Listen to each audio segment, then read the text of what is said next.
Hello, ഏവർക്കും പണ്ഡിറ്റ് മുണ്ടക്കയത്തിൻ്റെ മഹാവിഷുദിന ആശംസകൾ നേർന്നുകൊള്ളുന്നു. Happy Vishu.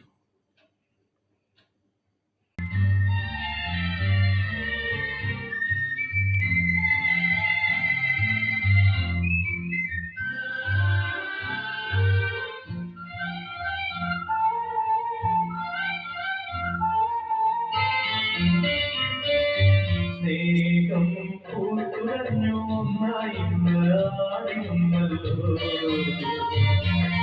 ശോകം കൂടുവിട്ടു എന്നിൽ നിന്നും ഓടിരുന്നല്ലോ. ഇലഞ്ഞികൾ പൂത്തു ഇളം തെന്ന വീശി, ഇലഞ്ഞികൾ പൂത്തു ഇളം തെന്ന വീശി, അഴകെ അരികിൽ വരുമോ നീ?